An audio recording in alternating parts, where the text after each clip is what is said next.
সুন্দর করে এই যে ঢেউয়া এইভাবে ধুইতে হবে আগে। ঢেউয়া কিন্তু পাকার পরে অনেক নরম থাকে, কিন্তু এর গায়ে কিছু ছোট ছোট আল থাকে, কাটা মতো। এগুলা ভালো করে ধুয়ে নিতে হবে একদম সুন্দর করে। তো এইভাবে ধুয়ে নিলে যেটা হবে, সেটা হচ্ছে হলো এটা কোনো জীবাণু থাকলে জীবাণু মুক্ত হয়ে যাবে। তো এটা কিন্তু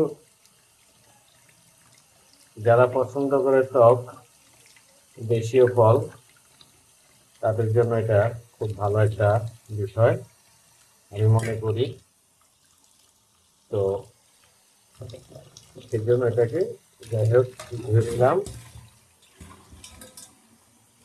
তারপরে যেটা হবে সেটা হচ্ছে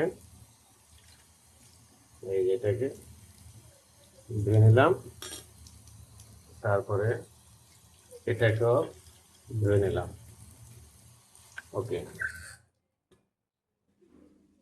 দেখি এখন সুন্দরভাবে চলা যায় কিনা। উপরের বাকলাটা খুব সুন্দর করে এভাবে হাত দিয়ে পরিষ্কার করে ছড়ায় নিতে হবে। তাহলে যেটা হবে, ভিতরে কিন্তু কাঁঠালের মতো কোষ আছে, আপনারা একটু পরে দেখতে পাবেন। আমি খোসা ছাড়িয়ে নিচ্ছি। এইভাবে কিন্তু খোসা ছাড়িয়ে নিতে হবে সুন্দর করে, তাহলে এটা কিন্তু খেয়ে মজা পাওয়া যাবে। হুম, কোনো প্রকারের কিন্তু আল বা উপরের চামড়া থাকা যাবে না, সেটা কিন্তু আবার তাহলে সমস্যা সৃষ্টি করবে। এই যে এইভাবে সুন্দর করে ছাড়িয়ে নিচ্ছি উপরের খোসা। এটা কিন্তু একেবারে গাছ পাকা। হুম, এবং এগুলোর মধ্যে কিন্তু ফরমালিন মেশানোর সুযোগ থাকে না, কারণ যেহেতু এগুলো অনেক নরম, পাকার পরে গাছে থাকা অবস্থায় কিন্তু একবারে নরম হয়ে যায়। দর্শক, এই ফলগুলো খুবই ভালো, তবে খেতে একটু কষ্ট আছে। আহ, যত্ন করে খোসা ছাড়িয়ে না নিলে আপনি কিন্তু এটা খেতে পারবেন না। তো আমি ছাড়িয়ে নিচ্ছি, একটু দেরি হচ্ছে আমার।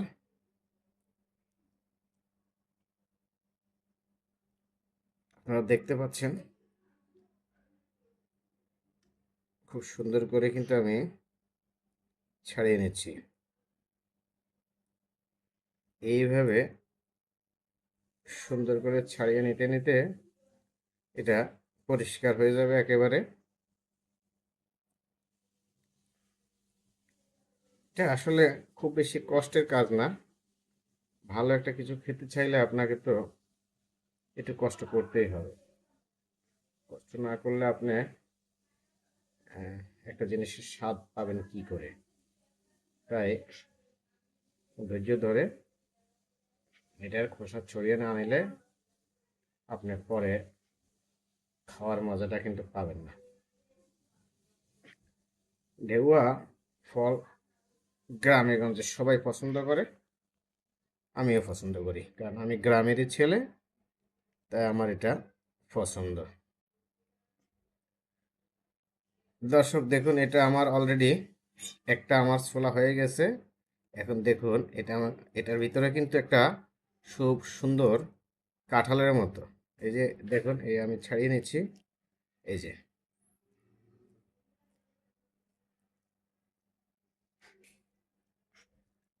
স্টপ করুন বন্ধুরা। এখন আমি এর মধ্যে এই যে অর্গানিক, আপনারা দেখতে পাচ্ছেন অর্গানিক মরিচ, কিন্তু এটা এই যে এর মধ্যে ছিটিয়ে দিলাম। এই যে ঢেউয়ের মধ্যে আমি কিন্তু ছিটিয়ে দিলাম। একটু ঝাল না হলে কিন্তু আপনার মজা লাগবে না। হ্যাঁ, তারপরে এবার আমি এই যে লবণ দেব। এই দেখুন, লবণটা পরিমাণ মতো, ব্যাস। আর একটু লবণ দিয়ে দিচ্ছি, যেহেতু অনেক ঢেউয়া। এখন আমার এটাকে আমি মিক্সার করব। বন্ধুরা, আপনারা দেখতে পাচ্ছেন কিভাবে আমি এটাকে তৈরি করতেছি। কিছু কিছু জায়গায় একটু বাকল রয়ে গেছে, এই যে আপনারা দেখতে পাচ্ছেন।